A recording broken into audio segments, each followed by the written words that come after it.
and then I just have to figure out how to get it uploaded. Okay, who wants to repeat what I just said? Andrew.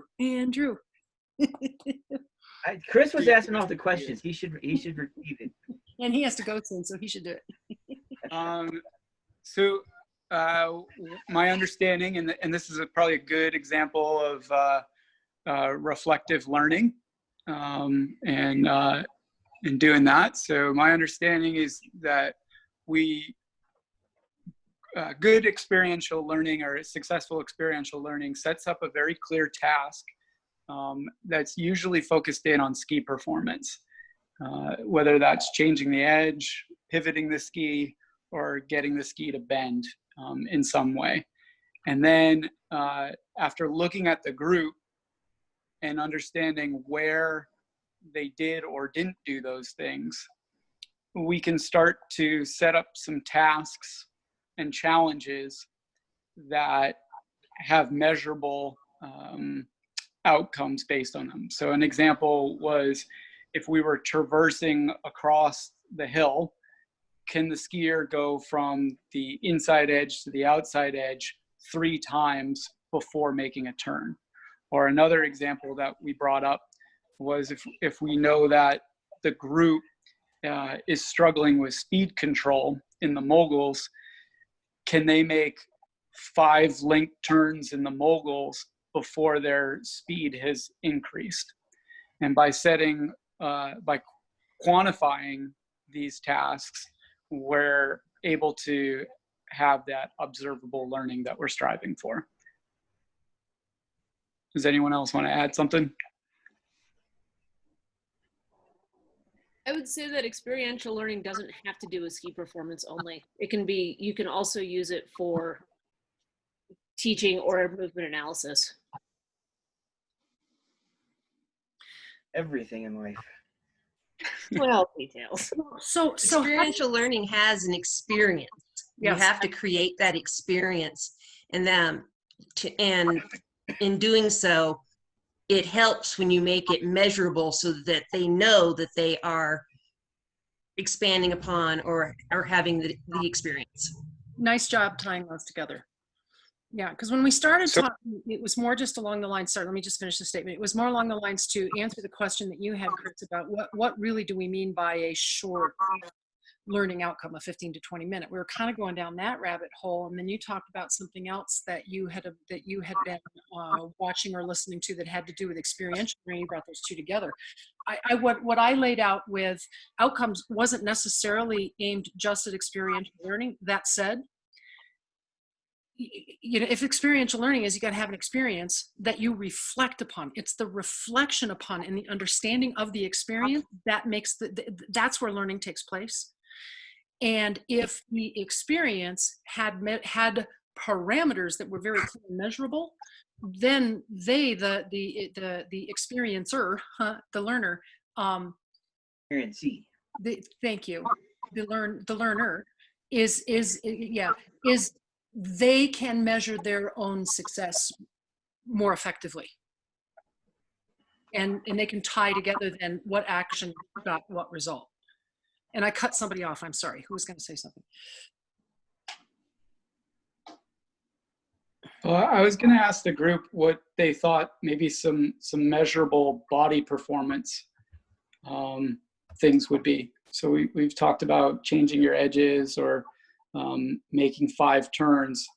What would be some body performance statements that speak to measurement? I had one this past season, actually, just on a milk run, and I was going over with one of our, she was going for Cert 2 or something like that, and we were talking about upper and lower body separation, and either in a steered arc or a carved arc, I just had her do a couple arcs, and I had her question where her upper body was facing, or you could even do like a pull trick where your pole is facing at the end of the turn. And to me, that speaks like body performance, that they can measure and observe themselves. Like at the end of the turn, are you facing up the hill, or are you facing at the next turn? Are you looking for something like that, like specific tasks, or? I like the idea that you're creating an extrinsic observable behavior by asking the student where their pole is in relationship to the turn phase. I guess I'd want to hear more ideas though of like really quantifying body movements. Like how would that work? Is it like 10 jumps down the hill, or like 10 speech turns with equal flexion? Like that's where I start to struggle. That it's measurable does not necessarily mean it's quantifiable. Yeah. Yeah, I think it's more listening to this conversation and only having 15 or 20 minutes to do all of this. I think it's important to bring back in what we've been working on these last couple of months, which is the skill to skill relationship, always talking about those two skill to skill relationships. So to your question, Chris, I think if you can, have that good opening and be very clear on those relationships, specifically with regard to one phase and what they need to change, what the ideal is versus the real. I think if you do a good job painting that picture, you're going to get that person upon reflection to understand what it is they have to do biomechanically differently. I like what Jen said, that it's experiential learning. There's that reflection component, right? So it's like, if you can make these skiers better right then and there, more power to you. But I think it's more about, do you spark something in them that they will then reflect upon, keep working on in their own skiing, and eventually make those changes. I don't know what the standard is in the RMT clinic leading portion of the exam, but I know that at least for the Cert 3 Teach, which is a different ball game, I know, you didn't have to make them better skiers. If you did, more power to you. But you had to at least change their understanding, right?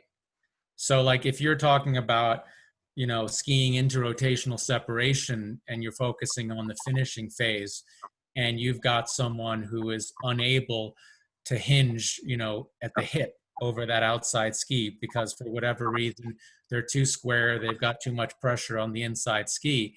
If you can take them through that experience in 15, 20 minutes time, whatever drills you want to do, and actually get them to start hinging at the hip more because they're able to direct pressure to the outside ski more at the end of the turn. I think that for me anyway would be a pretty good outcome. So Dom, would you say that getting somebody to make a different kind of a statement than they made at the start of the lesson, start of the 15 minutes, is the observable outcome? It's just getting someone to say something a little more nuanced or a little more reflective in their own movement that is the measurement itself. Like it's not about inches and feet, it's just about, are you different now than you were then? And that action, that act of speaking and verbalizing something is moving up the Bloom's ladder there. First you have to know it before you can understand it, before you can apply it. So being able to have a different statement is the first step up that ladder, and then they can go try and apply it and then go from there. And then they can play in fits and positor because they're going to be really thinking about this totally new understanding. Right. Now this is very cool, you guys. We've taken them actually down a level in the fits and positor. Yep. We've actually kind of talked through something really cool here. That, we started off with the idea that if we're going to come up with a 15 to 20 learning outcome, that it needs to be, fairly narrow. We said, okay, well, here's a performance outcome, say a ski performance outcome, or it's a kitty cat, or a turns, type of turns or tactical outcome. Okay, so we're saying, okay, there's that piece. And what if? So imagine in the scenario where we're going to take them to the bumps, and in our mind we're going, okay, we've been crafting this idea that they're going to have to make a really schmeary, slow, very rotary based, very low edge angle. There's my skill to skill ski performance. And between here and the top of, say, Whistle Pig, where it's nice and flat, And what we know is that the outcome, the measurable, observable behavior that we need to see from the skis is that both skis flatten enough that both skis can twist from the center with relative symmetry, okay? Where the body performance piece comes in, and this is working from external to internal, we're giving them an external cue, but asking them to pay attention to the internal performance that creates the external cue. So this is making them work through Fitz and Posner, where we've given them a target, that's the external, and they've got to start to associate the internal feedback loop. What is my body doing in order to get that external target to happen? And so maybe we ask them to try it in some different ways, but by the end of the 15, 20 minutes, really the goal was not just that they could connect 5 turns and slow down, but that they could tell you, the clinic leader, or their peers, what body performance they were using in order to make that happen.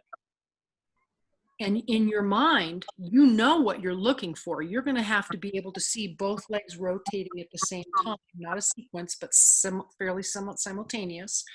That it's going to have to come more from their femurs with a flexed hip socket. I mean, you know what the quality of the movements are that you're looking for. What's observable and measurable is that they can give it back to you. That tells you where they are in Fitz and Posner. See how we're bringing all these things together?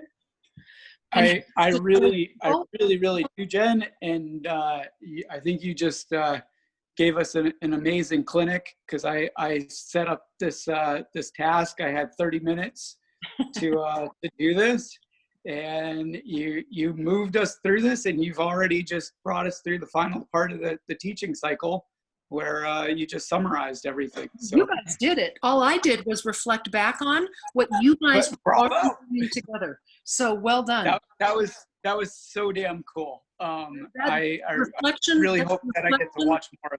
That's a reflection of the reflective part of experiential learning. You guys just pulled it together, and what's really cool is we didn't have to ski in order to do it. We could just talk about things. That was very cool. That was so darn cool. Guys, I got to bow out. I got to finish up this dinner for my dad. Thank you so much. I'm sorry I was such a Tasmanian devil tonight coming in, but I think we all just saw what it is to do a 15-minute, 20-minute outcome. That was really cool. So thank you, guys. And now we're going to do it. Please tell Mr. Vozell a very, very happy birthday. I promise I will. Thanks, guys. Love you. Bye. Goodbye. So it seems like we have a bit of a template now. Did anybody happen to watch the Tuesday Tea Talk at all? I'm not going to talk about it. It was really cool. So Tell us about it. Yeah, tell us about it. It's very deep. Well, as you were just talking about people being able to say what body parts they were moving as they went through this.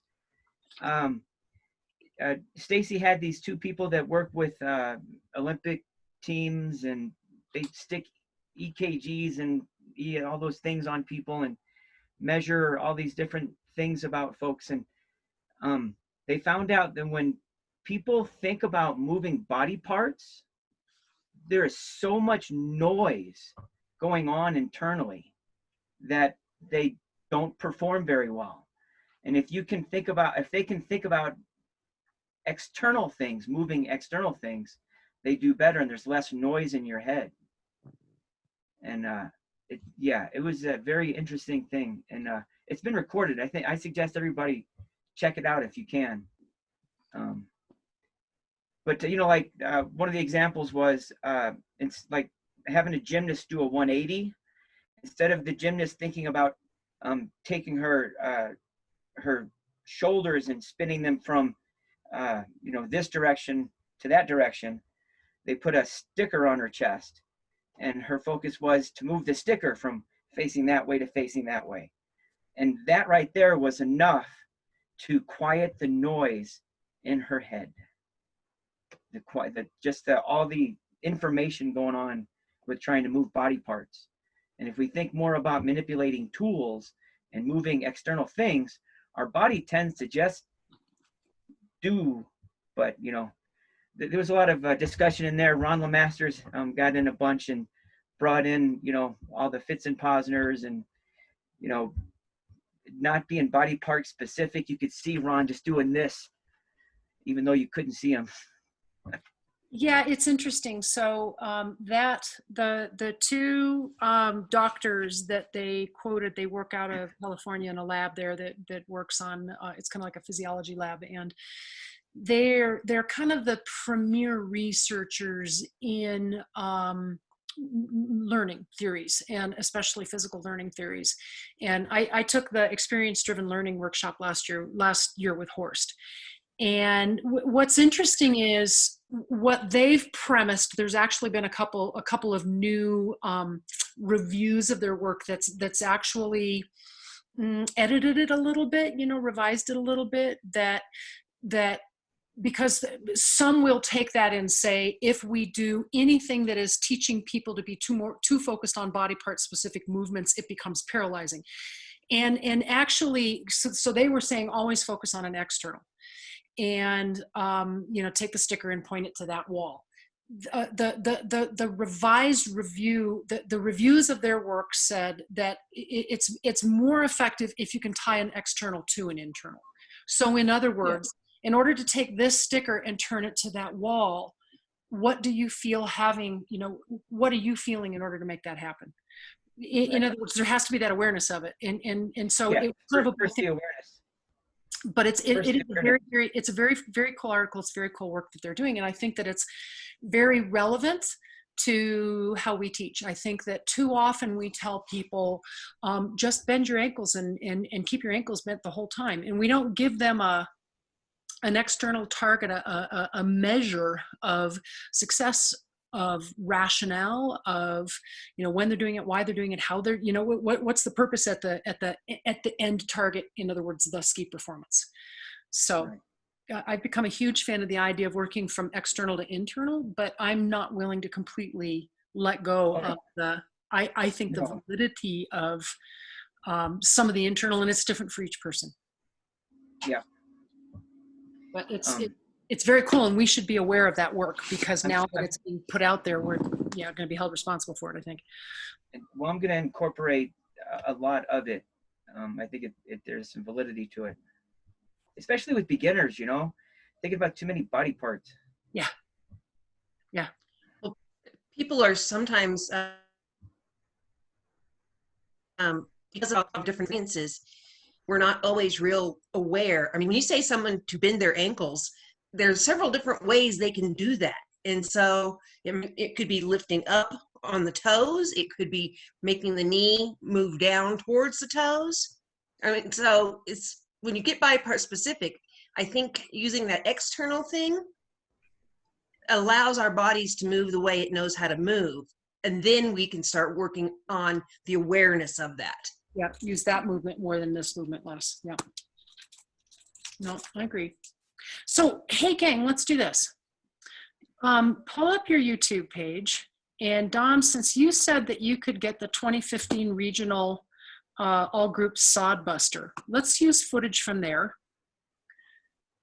Let's pull a skier up. Let's do a relatively quick analysis to the point that we can speak to some body performance and some ski performance and some body performance skill to skill, just, you know, quickly enough that we're creating a target. And then let's go through this process of coming up with, you know, we can do it as a group, you know, agreeing upon their baseline analysis, coming up with a 15 to 20 minute learning outcome, and just talking through how would you break it down and build it back up. You can use an IDP task. You don't have to use an IDP task. I think it's very important that you guys recognize that as much as we get hooked on the IDP tasks, that doesn't mean that you can't ever be successful without an IDP task. I mean, God forbid. I mean, think about how we teach. We don't always use IDP tasks.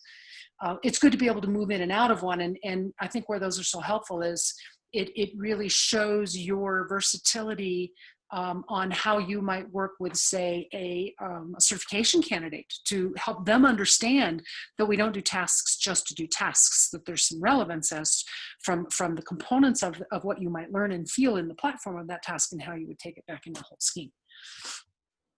Sorry, that was a whole mouthful.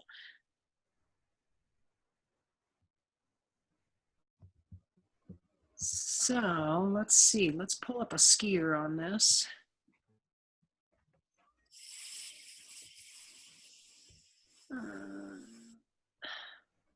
Let's see who goes first here.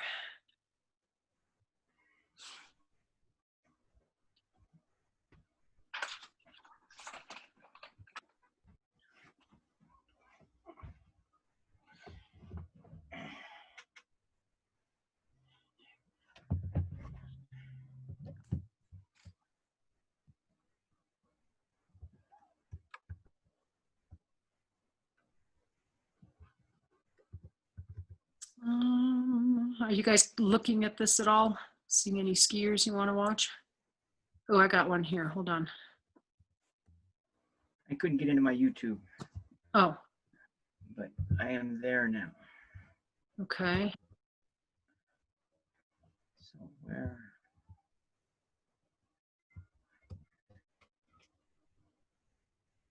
I mean, if you want, we can just go with the first skier. He starts at about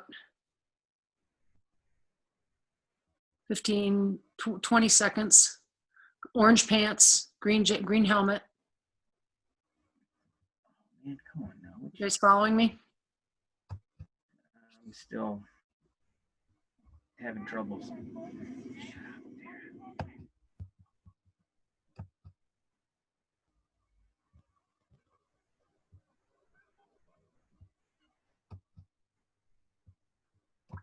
Can you guys see that skier okay?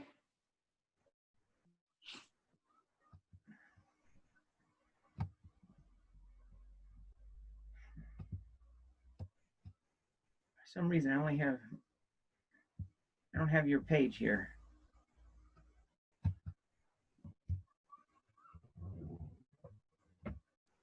Johnny, I'll just put the link in the chat. Yeah, Johnny. I was just gonna do Yeah. the same. Yeah, Thank you. it's there. It's actually there already. Okay, thank But you. let me- oh, wait. No, I did it. Okay, wait. I'm sorry. Everyone got it. Okay. Gotcha. sure Yeah, that should do it then. Yep. Yeah. There it is. Thank you. Yep. It's the first one of those I ever did, or second. He starts at about 20 seconds. You know, context is important. You can see, you know, it's 1,000 people up top and 1,000 people on the slopes watching. It's like the most intimidating situation you could ever imagine. And it's sodbuster, so you're skiing from the sun into the dark. It is big, steep, and the bumps are long. They're not necessarily really big, but they're really long. So it promotes a whole lot of speed. So you're going to see some people get in there and really ski it very assertively, and you're going to see some people get in there and ski it a little bit defensively.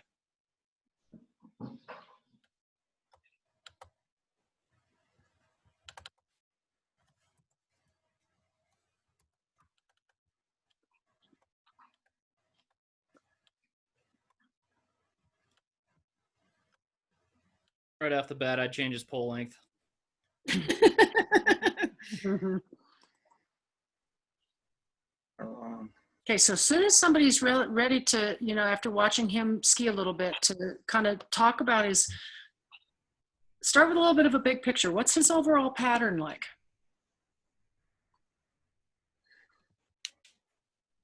Tends to lean inside, tends to be back at the end of his turns. I'm not seeing a whole lot of flexion extension out of his knees. That's what stands out to me. And his poles, I think, are helping as well not achieve that extending into the new turn. Okay. I see a very flat, slippery ski. That is not, so the edge is not engaged high in the arc of the turn, and then there's a lot of engagement late in the turn. So I see a different pressure distribution, and not equal pressure distribution. Very light at the top. I actually see him extend at the top, flat, slippery ski at the top of the turn, and then a lot of pressure at the bottom of the turn.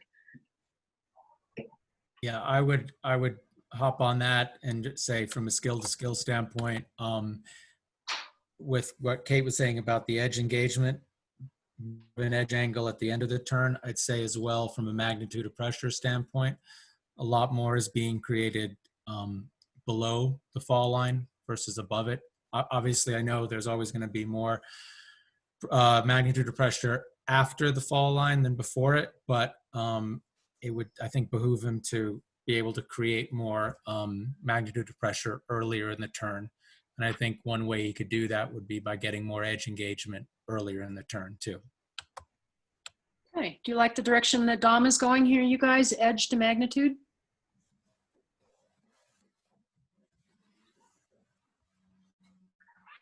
Yes, I can relate heavily. Good. So let's do that. Let's go. I mean, because and it's not to say that there's any one place you would have to start with a skier, but here's what I'm thinking. So this is your RMT group, and your group leaders have said, "Hey, gang, we're all going to go take a run down Sodbuster. First thing, you know, you're stiff. It's early. The light is really dark. We're going to do a rotation line, and you're each going to watch one person." And when we get to the bottom, you're going to use that one person as your focal point. You get to ride up the lift, and when you get off, you know, up top, you're going to present back to the group a clinic that would probably benefit everybody in this group, but it's based primarily on the movement patterns of the one person that you watched. And you only get about 20 minutes to present in this clinic. This is exactly how we used to run RMT, by the way. But that said, it's a pretty realistic situation. So you're looking at edging to magnitude. Cool. Who would like to do and here's the thing I think you need to realize for the RMT level movement analysis is there's times when it needs to be really thorough. There's times when it needs to be pretty quick and a little bit less of an absolute formula. There's times when you just need to get to the cause and effect. You need to have a skill to skill, and you need to cover as many of the phases of the turn, you know, without necessarily saying that you got to do the ski performance all the way through, and then you got to do the body performance all the way through. That's what I mean by formulaic. So who wants to take a shot at what you're seeing in this skier so that it's enough information that it's going to help you create a learning outcome?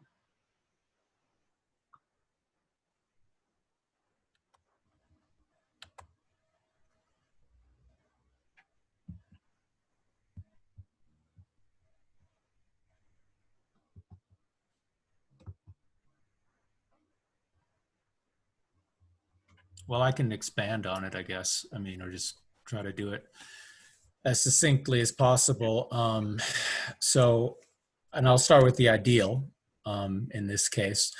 You know, ideally, can he, in this case, tip the skis to a bit of an edge angle above the fall line, start to develop some magnitude of pressure in the turn earlier, and thereby spread it out over the course of the entire turn, and thereby get more turn shape as well. And I know I said it before, but for clarity's sake, we know there's always going to be more magnitude of pressure developed after the fall line than before it. And I think our skier isn't tipping the skis as much as he could be at the top of the turn. He's instead, I think, using more of a rotary movement. I know that's not one of my two primary skills, but it's something I think he's using as a result. So I think given his more rotary movement at the start of the turn, he's not creating that much magnitude, which is why that magnitude builds up pretty rapidly after the fall line. And it's also coincidentally, or not coincidentally, when his skis are at the highest edge angle after the fall line, because he's twisting his skis more to an edge as opposed to tipping them and then twisting them. And that's why sometimes he's crashing into that bump at the bottom. So I guess from a prescription for change standpoint, can he create more edge engagement at the start of the turn to create more magnitude of pressure and spread it out over through the course of the turn, through the finishing phase? Yeah. Okay, gang, anybody want to fill in any parts and pieces, or either you know, acknowledge what Dom's put out there or fill in some parts and pieces? I'd like to do a cause and effect statement. I've just been trying to think about those more not like, and just to keep it simple and see what you guys think. And I want to put this in a positive light because it's really easy to go, no, he's not, he's doing this. No, no, no. So I'm going to try and say this in a positive way. Because he's creating so much magnitude at the end of the turn, I'm going to do a negative. He's not able to engage his edges earlier in the turn. And I want to clean that up to where it's both positive, but because he's creating so much magnitude of force at the end of the turn, he's not able to engage his edges earlier in the start of the new turn. At the end of the turn to the new turn. Good. Who can put that more positive? Agree completely with what you're saying, and I'm going to ask you guys to take it to the next level of specific. So, in other words, you guys are talking a lot about, you know, kind of some patterning. So, in other words, you know, his skis are light, and then his skis are heavy, and he's got all this magnitude at the finish of the turn. I'm not hearing a lot of specifics in terms of body performance. Oh, no, I didn't say any there. Right. And that might help us because ultimately you need to get to a point, you know, keep in mind that your technical analysis is always about creating a starting point and a finish point. So it's like you need to get specific enough that you know what it is that you're going to want to work on, but not so specific that you get lost in the details. So what is it about his body performance that through a task or a series of tasks, you could see a observable change that's going to give him a difference in his ski performance? Because his center of sorry, go ahead, Donnie, if you want. I was gonna say he gets his edging through inclining his whole body into the hill, and to get his skis on edge the other way, you know, he has to bring everything back up and over. So if we can get him to tilt his skis with his feet and legs, then he'll be able to go from these edges to these edges a lot more easily from the finish to the start of the turn. And one of the exercises we could do is to get... Don't go there yet. Don't go there yet. Don't go to the exercise yet. I'm with you. I'm with you. One more layer of let's get even a little more specific. Yes, absolutely. That right now, the way he's changing his edges is he is unweighting the ski and he is literally moving it from this side of him to that side of him and creating that inclination. How would it look different? Yeah, I think like how would it look different? A different desired outcome is how can we get him to untip his skis after the fall line to reduce the magnitude of pressure after the fall line. So it's like if you start with that outcome, then it's like what is the necessary body performance to facilitate that? How about from fall line to fall line? Because right now, from fall line to finish, his legs get longer. Right. Okay, which keeps his skis down the hill, his body up the hill, increases the edge angle, and then he's got to do some kind of an up on weighting move. What would be the antithesis of that? How would that look different? How could that look different? Flex the hips like towards the getting shorter at the end of the turn. Yeah. And, yeah. Then his legs would cross under. Yep. Instead of his body crossing over. And what do we know about flexed joints, ankle, knee, and hip in terms of mobility and edging? You can use them laterally. Yep.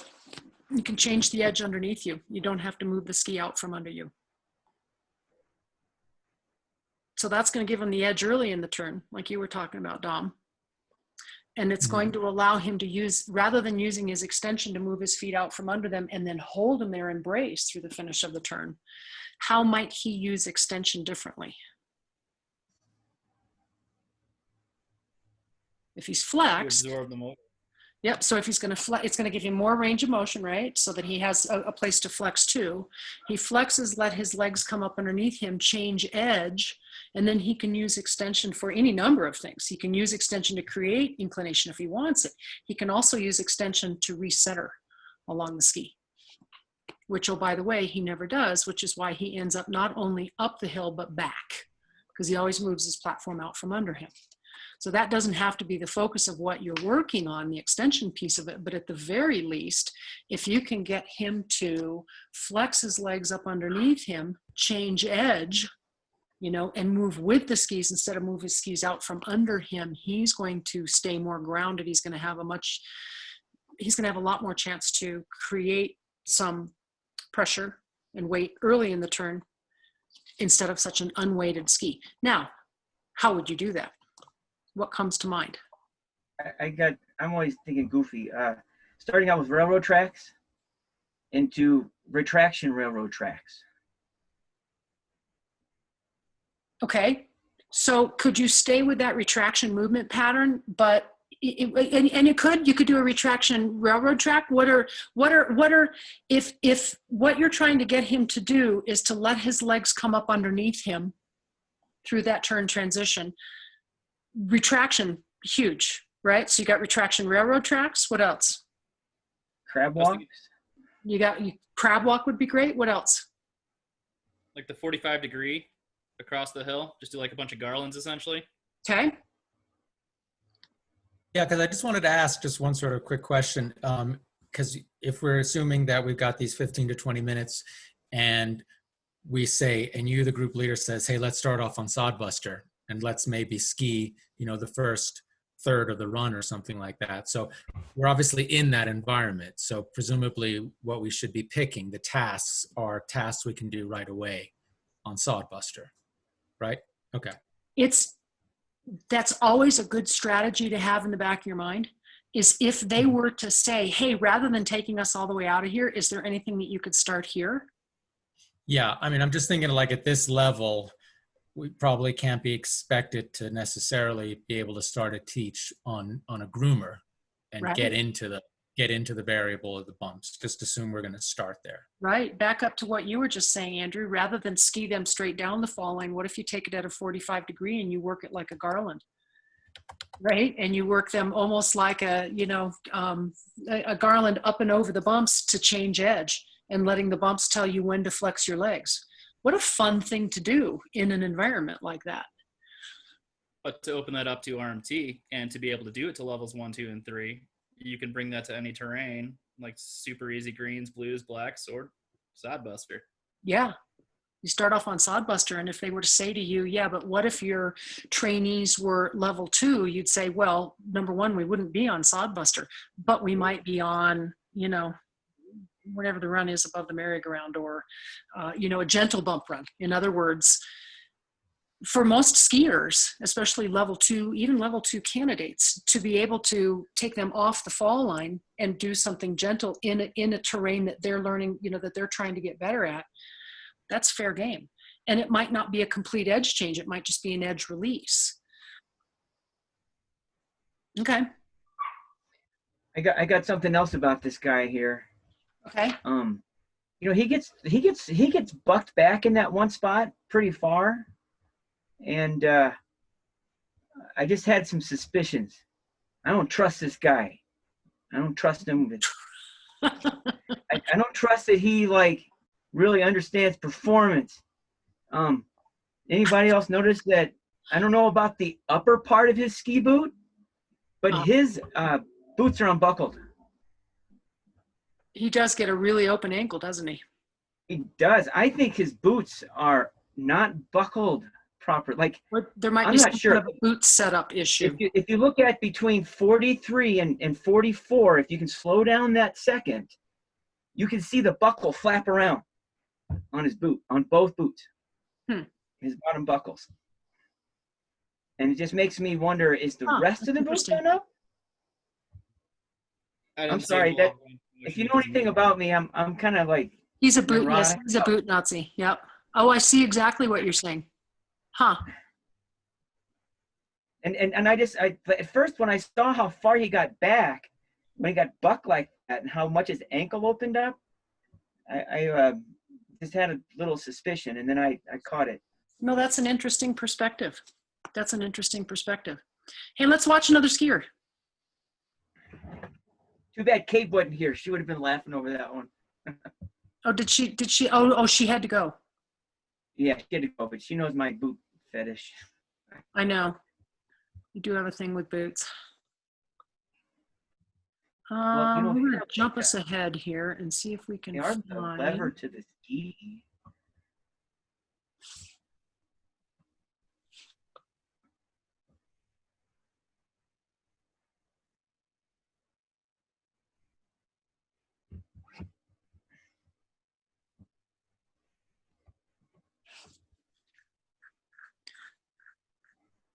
All right, it takes my computer a few minutes to get going.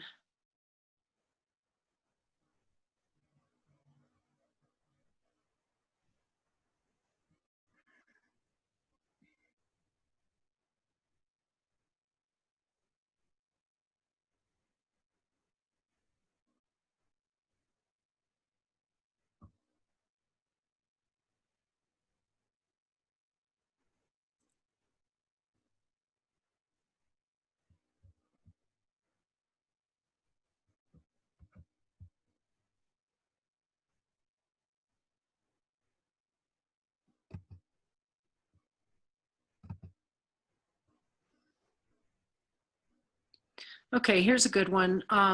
Go to just about 13 minutes.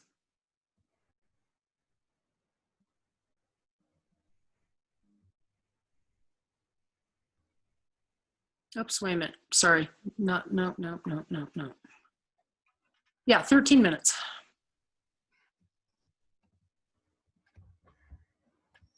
White helmet, beige jacket, black pants. Oh, wait a minute. I've got a guy in red jacket. Oops, but he wiped out. Never mind. Oh, I think I just saw that guy. Wait. Got like red jacket, blue pants, I think. See if Sort he'll of speak for a light bit. blue helmet. 13. He's at 13 minutes, 26 seconds. So maybe it's a little Yeah. further ahead.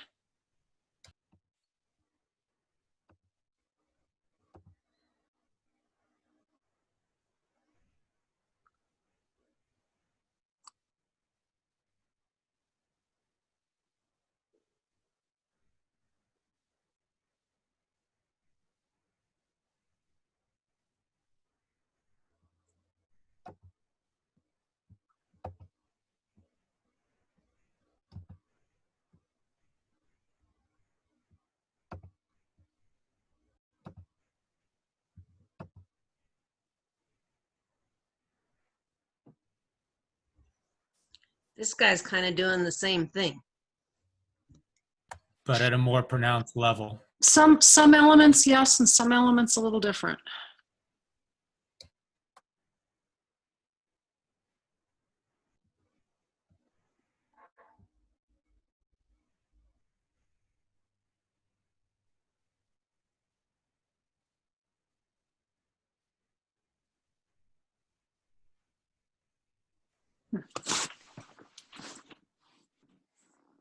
What stands out to me is his rotational elements are a lot more sequential than the other guy. Okay. What do you mean by that? Sequential. His outside leg rotates at a faster rate than his inside leg at the start of the turn. So I he's see the him French throwing fry. a lot. Which I think is in keeping with him moving, directing that pressure inside a lot earlier as well, in terms of having a lot more pressure on that inside ski earlier. Yeah, totally. He's got like a lot of the same elements as the other guy, but Just his rotation stands out more to me for this. for sure. But he doesn't, like, there are times where he actually minimizes that rotation as the bumps, as he takes it more down the hill, he actually kind of minimizes it a little bit. It's a lot. Yeah, I agree with stronger. that. It's a lot. He uses it more drastically up high. Well, he does a lot more. Well, that's why that's why he wiped out. That he left the ground as he was rotating, and if he had just gone with it, he could have done 180. Well, yeah, he's taking it down the hill, I think, a lot more in the second half of the turn. And so he minimizes his rotation there a little bit. What is it that you think is making him turn the skis sequentially? It's like, why are you doing this?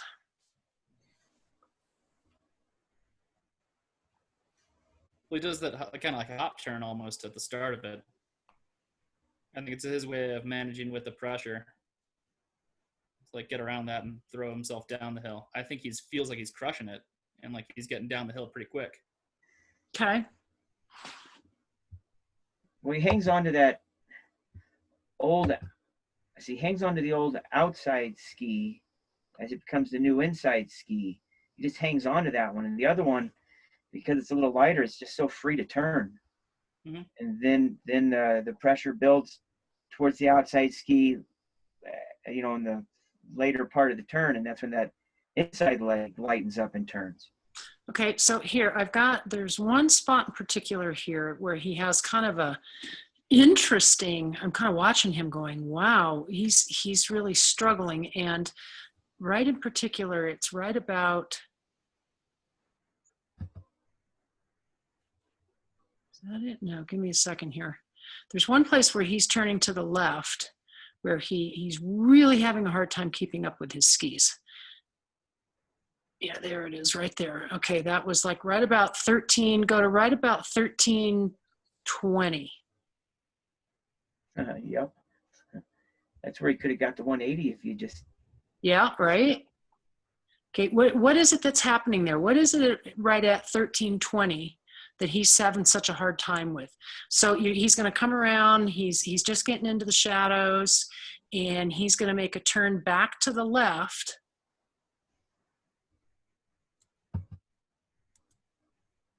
He was so on that inside ski. He's on the inside ski. And maybe it's a little later. Maybe it's more like 1320, 1335. There it is, right there. You see there right about 13.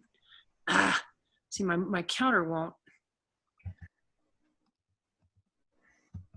Okay, hold on. Sorry. You know what? Sorry. I'm going to use my counter more accurately. It's right around 1332. 1336. No, maybe it is 1332. Yeah, let's try that. 1332 is a pretty good indication of it. And what is it that you see happening there? He's almost doing like a javelin turn. Okay. And there's, I mean, like a flash, like it froze on that frame, but you could see one ski in one direction, and his outside ski is almost right trying to go down. 13. Okay, here it is. 1326. Go to 1325. What is it that he's doing that he's having such a hard time keeping up with his skis? Right around 1325.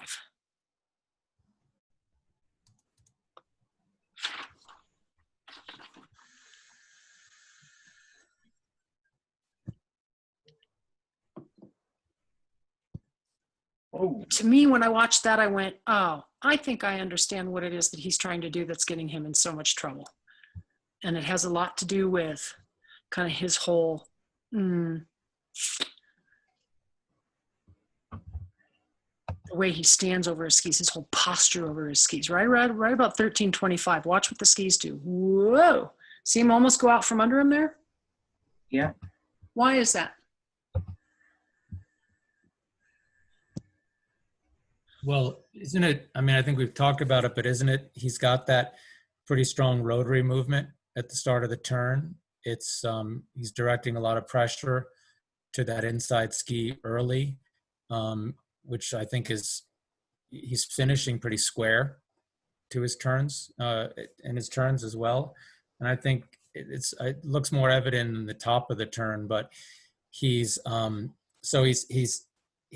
guess what I'm trying to say is he's moving his platform away from him, which is, so his body's trying to catch up to it. But I think it's almost as if when he plants that pole, it's almost like sometimes he needs to use it almost as kind of like a fulcrum around which to turn.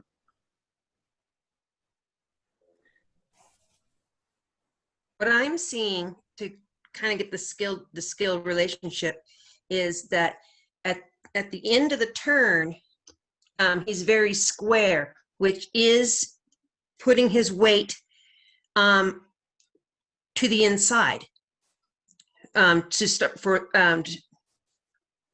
So at the end of the turn, his body is very square. There's very little upper or lower body separation, and he's kind of doing this big rotational hunk it down the hill, like throwing his body down the hill to start the next turn because he's so square. If he has a little bit more upper and lower body separation, he can manage the foot to foot or ski to ski pressure at the end of the turn, so that he can start directing it towards the outside ski earlier. And while I agree, I think there's still an underlying cause. I think that he is approaching this hill like who was it? Was it Andrew, you or Donnie was saying it's like he's killing it, man. I've got it frozen at 1328. And there's something when I look at his skiing right there, I'm thinking, I don't think that's how I would be approaching this run. And Can I what just I ask mean- a question? Yeah, sorry. He's getting down fastest. He is doing it. He is making it. He's damn the performance. He's just going to absorb that however he can and throw himself down, and he's doing it. Yeah. So look at Yeah. right about 1328. How much edge angle does he have? None. Really? I see him as having so, and right after that 1328, 1329, it almost looks like to me he is trying so hard to get his skis to bite and track across the hill. Oh, it depends on where you're at in 1328. That's a long second. It is a long second. It was an eternity for him.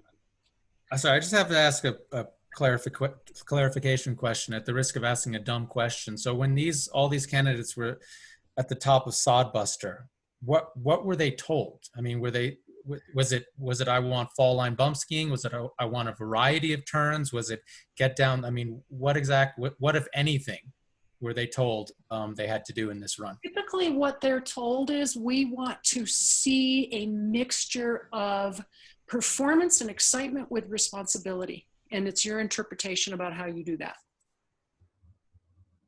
I can speak from 2019. They told us we want to see 2 variation changes. And that was about it. I wasn't on snow at this one. This one I was nursing a broken leg. So I was indoors working the indoor aspects of it. However, I don't know exactly what they were told. Typically, there aren't a whole lot of parameters. So yeah, it might be show us at least 2 different turn sizes and shapes. Overall, we want to see performance, but we want to see responsibility. We don't want to see you skiing recklessly.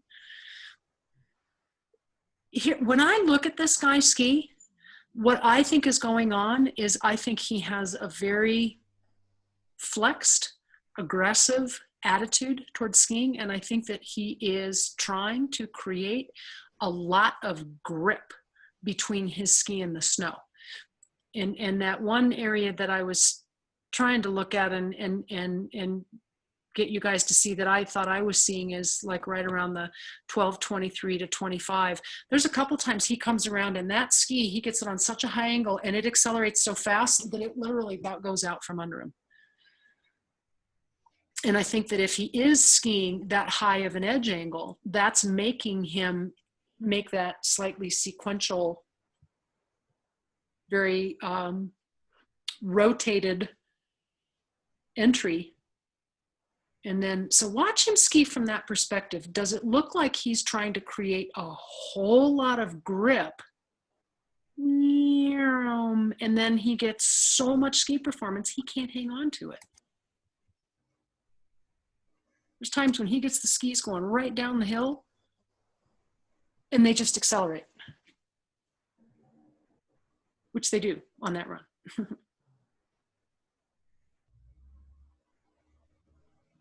But that would be my wonder. If I were skiing in a group with this guy, I would be going, dude, why are you trying to get so much ski performance? Edging ski performance. I mean, isn't the hill going to deliver enough? I feel like once he gets it on edge, he knows like his turn is almost over. The top part of the turn is the scariest for him. Yeah. So if he can get his on edge, he turns and he slows down because it's sodbuster and it's scary and you want to finish your turn. You don't really want to start your turn. It's almost like if he can twist it first and get it on an edge, then he can stop the ski, kind of create a platform, stop the ski and go. But if he gets the ski on an edge when it's in the fall line, it's all he can do to just hang on. That's why sometimes his turns are so long or so straight across the hill.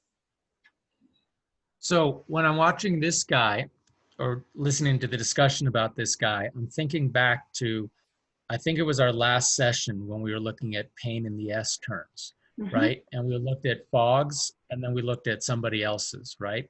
And when I think of the second pain in the S turn guy and this guy, the second Sodbuster skier we're watching, I would put it under the bucket of the skier's interpretation of the task as well. And it's like, that I think is a good insight right there. It's like, okay, because they're all technically sound skiers at this level. Let's talk about your specific interpretation of the task. And I think if we can sort of nail that and then change the understanding, then at this level, we can affect the performance maybe pretty significantly, even in the span of only 15 to 20 minutes. So, I mean, for me anyway, that's a pretty cool aha moment right there. Because like I say, it's not a question of not being able to ski this sort of terrain at this level. It's just, why are you, as you said, getting on that high edge angle so early? Why do you think that's going to help your skiing? And has it actually helped your skiing? Okay, here's something we could do differently. And oh, by the way, from the skill to skill relationship, it's going to help you manage the magnitude of pressure a hell of a lot better than you're doing right now too.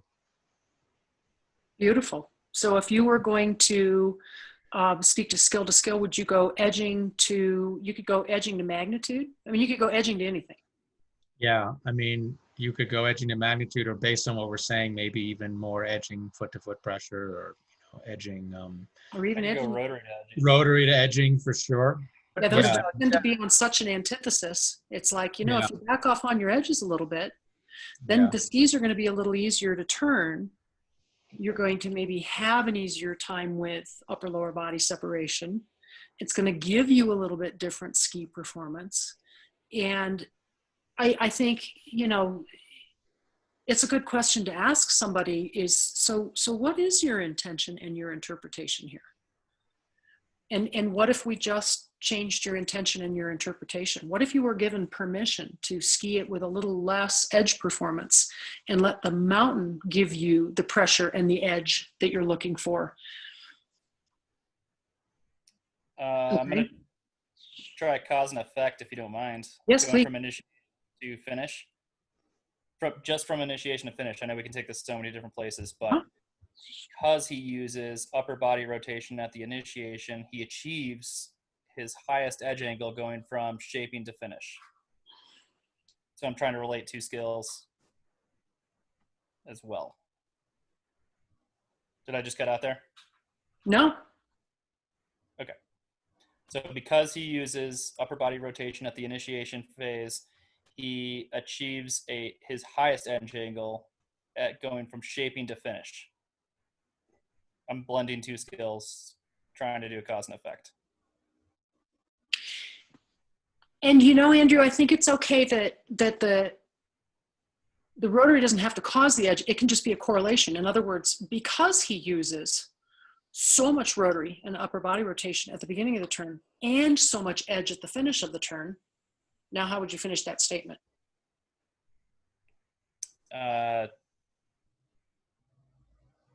He achieves the most magnitude of pressure at the finish phase.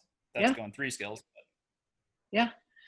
Or you could take it back in from finish, you could say, and he achieves such a high edge angle at the finish of the turn, it then perpetuates him having a hard time releasing the skis and having to use an upper body rotation to start the next turn.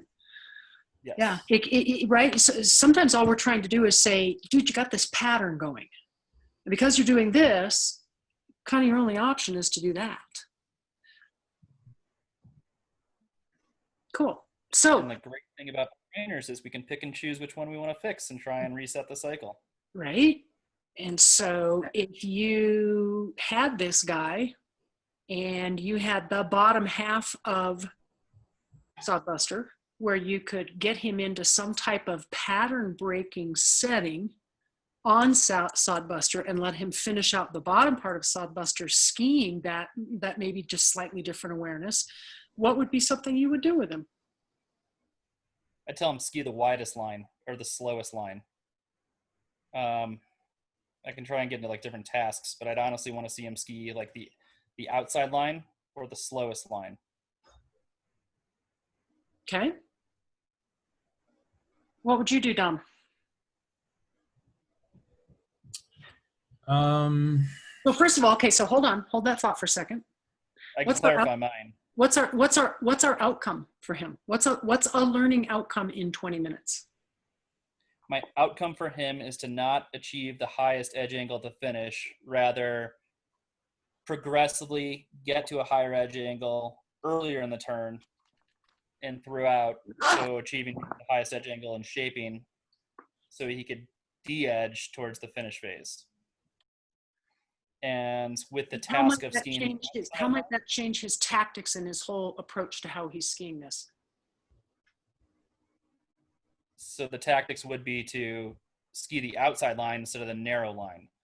This would allow him more time to achieve this as a progressive rate as opposed to just reacting. It'd be proactive, his edging movements. Okay. So changing his tactics would change his fundamentals, in my mind. Okay. Or hopefully, or at least tie those in.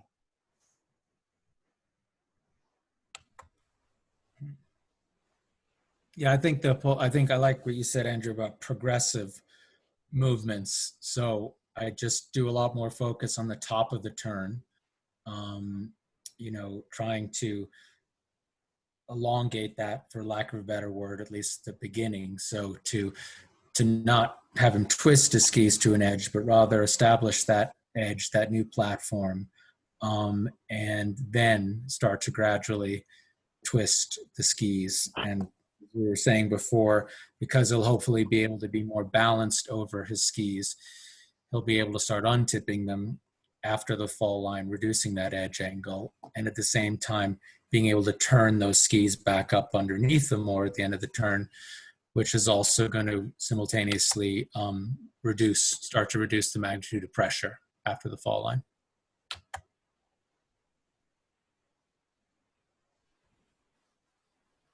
Oh, did you guys just go from saying that the edging was caused by the rotary and you're going to fix the edging?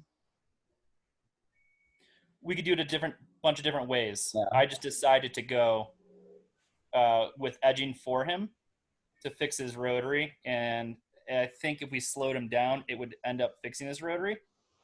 But we did cover at least 3 different skills there, and that's starting to go too much. Right. Yep. I made the point that we can pick and choose which one we want to do. I just decided to go edging to rotary. Yeah, but I think I stuck with edging.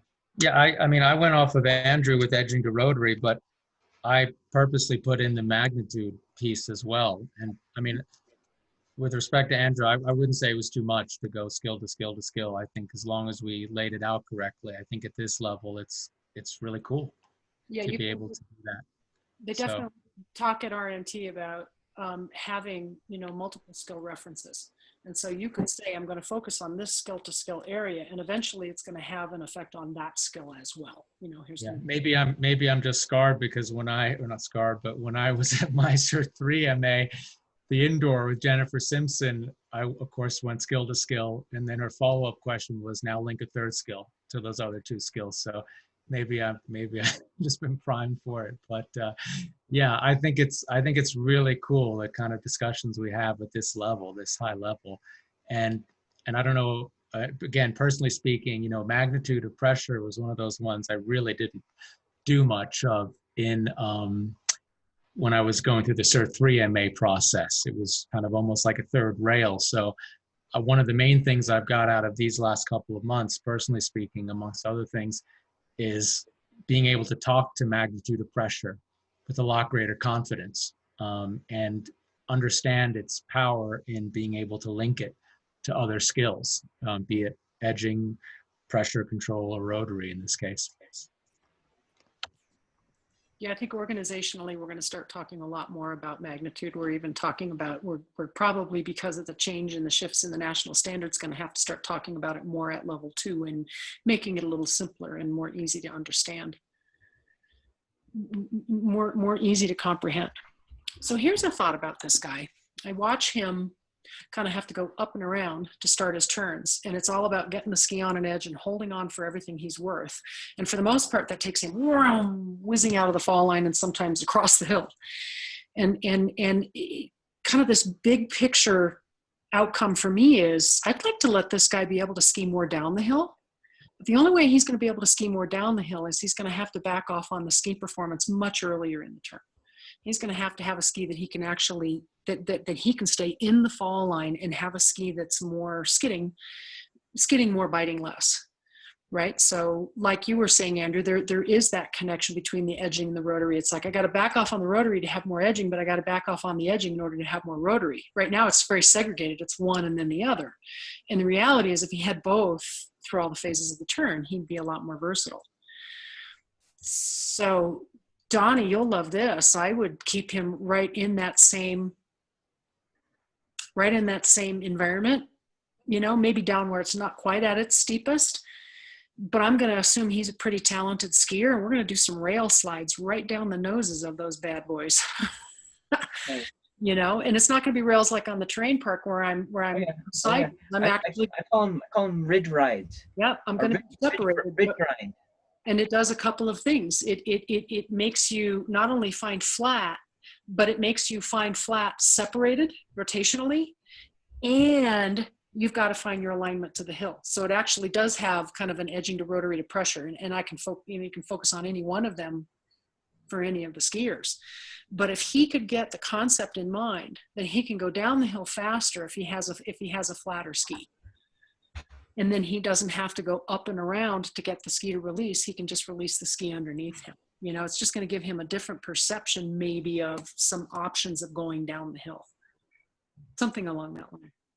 So to tie that back to a 15, 20-minute presentation, I think you'd be changing his cognitive abilities of what is successful getting down the hill. I think he thinks he's going fast down the hill, but he's actually just cutting across. He's getting to a safe position. Whereas if he works more on the top of the hill or the top of the turn to get down the hill, he'll have more control. I have never seen anybody that can hang on to that much edge in that much terrain, with the exception of one person. And that was the time that I got to be the examiner for Deb Armstrong. She literally left tracks through the bumps. We all just went, dude. But that's, you're talking, you know, Olympic medalists. So yes, the reality is, it's like what he's trying to do is like really not very possible unless you're at that high level of elite. So what if we just make it more realistic? What about I was wondering about his bend in the waist. You know, I don't remember who told me, but you know, I used to ski around bend at the waist, putting my head as far forward as I could get, because to me that was fast, that was aggressive. And this guy seems like his face is way over his ski tips a lot, and his pelvis is always pretty far back. And I just wonder if he has any of that, like, I'm gonna, you know, get into this tuck to be more aggressive kind of idea going on. Yeah, that's kind of what I meant by his whole posture. Everything is very flexed. His ankles are very flexed. His knees are very flexed. Therefore, his hips are behind his feet, and he's got a huge amount of flex at his hip, you know, and angle in his torso. He's really, really flexed all the time. And because of that, it doesn't take long to get tilted over. Exactly. And so that might be something that you would explore, you know, getting him. You'd look at his boot setup as well. He's kind of the antithesis of the last person we watched. He may be overflexed in his boots. Right. Or too soft. I'd like to see him maybe open up a little bit in the waist, just to, you know, even minimize some of how much that tilting does. Yeah, he's going to have to open everything. He's going to have to open his ankles and knees if he's going to open up at his hip. Right. Yeah. Cool. So, hey guys, we're at 6 o'clock. So let's do this. Share back something you're taking away from tonight, and maybe we'll play with this format again. I think it seems like there's a lot of really good stuff that came up, and we're flowing through it a little bit better towards the end. So what's something you're taking away from tonight, and then certainly come up with more suggestions for our next session, and then we'll see if we go next week or if we skip a week. Kind of get back with everybody. Clarification of statements. It's just something I'm working on, and just try to like simplify what I'm saying, cause and effect, and then work off of what we can go from there. And we can build all sorts of different tasks and lessons, but what's happening and what's causing it. Okay.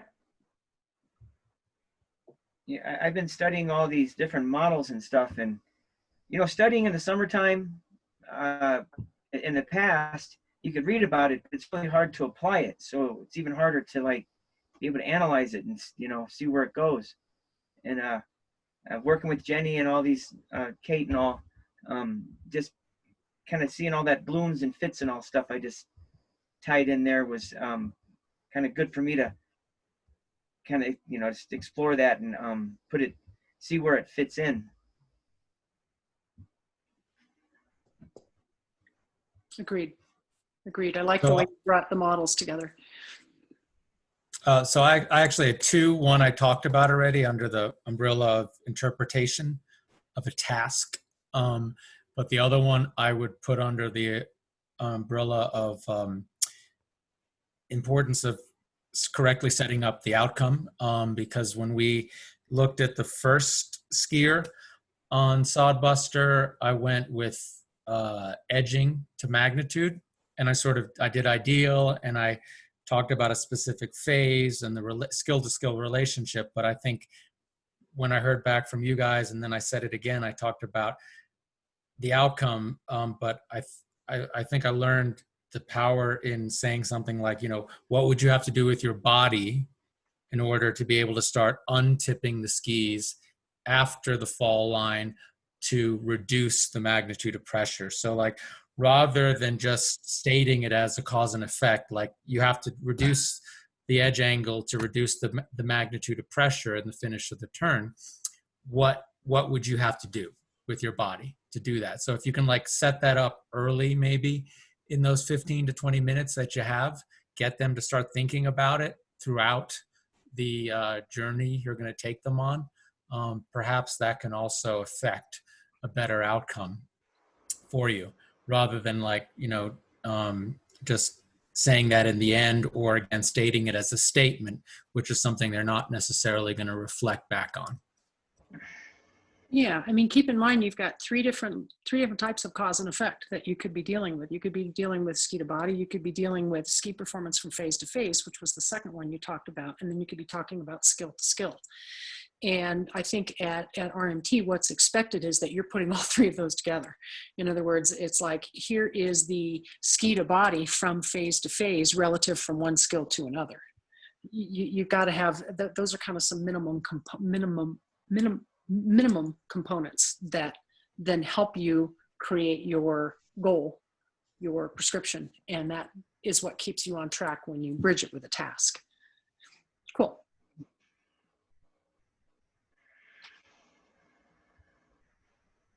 Everybody I good? think clarity of, I think we're all getting much clearer. When we first started, I noticed on this time through, for me, I'm able to actually see what everyone's saying. And how it all relates. It all ties together and everything. So that's, it's just still getting clearer and better. Agreed.